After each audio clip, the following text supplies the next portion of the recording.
Madame Decter, j'ai apprécié énormément votre témoignage.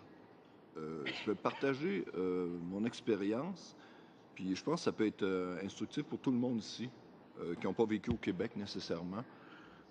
J'ai été placé dans deux situations différentes.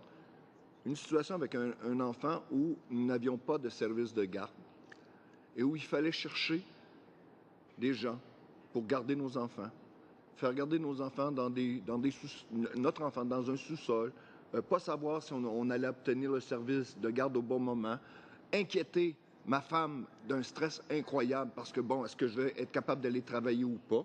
Et j'ai vécu le contraire avec ma fille où on a eu un service de garde dans un CPE, un centre de la petite enfance québécois, où il y avait un horaire fixé, où les gens qui s'occupaient de ma fille étaient des gens formés dans les collèges et les universités, où les groupes étaient animés de façon intelligente, où l'horaire permettait à ma femme d'aller travailler, de revenir en toute sécurité dans des locaux aménagés à cette fin-là. Et c'est vraiment de l'ignorance que de penser que ce système de garderie-là n'est pas supérieur à une espèce de course effrénée qui insécurise les parents à la recherche de soutien. Vous avez mentionné des chiffres dans votre témoignage concernant l'impact sur les femmes au Québec du système de garderie québécois. J'aimerais peut-être, au bénéfice de tous ceux qui écoutent et même de ceux qui n'écoutent pas, que vous me répétiez ces chiffres-là tellement ils illustrent l'impact positif du système de garderie. Francine a eu un cancer et elle a eu droit à 15 semaines d'assurance chômage. Après ça, au Québec, évidemment, il y a l'aide de dernier recours.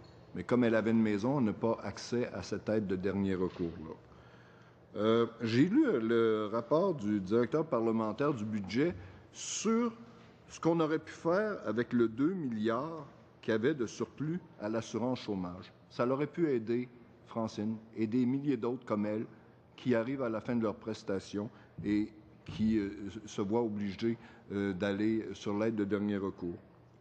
J'ai discuté avec Francine, puis si les chiffres qu'on me donne, vous avez dit tantôt que le régime de fractionnement de revenus allait coûter en 2014-2015 2 milliards 300 millions 95.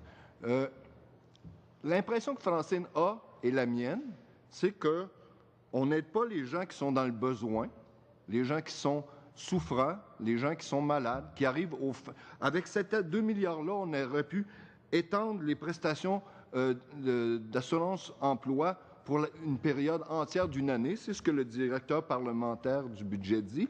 Et au lieu de ça, on prend cet argent-là et on la donne à 15 % de la population la plus riche. C'est comme ça que Francine perçoit votre budget et c'est comme ça que je le perçois aussi.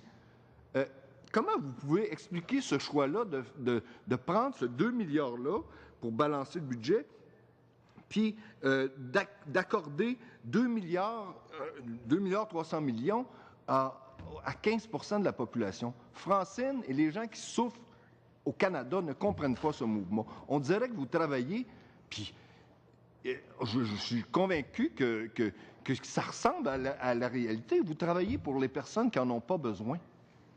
Puis les besoins de la population, les vrais besoins, vous en faites fi. Et c'est déplorable.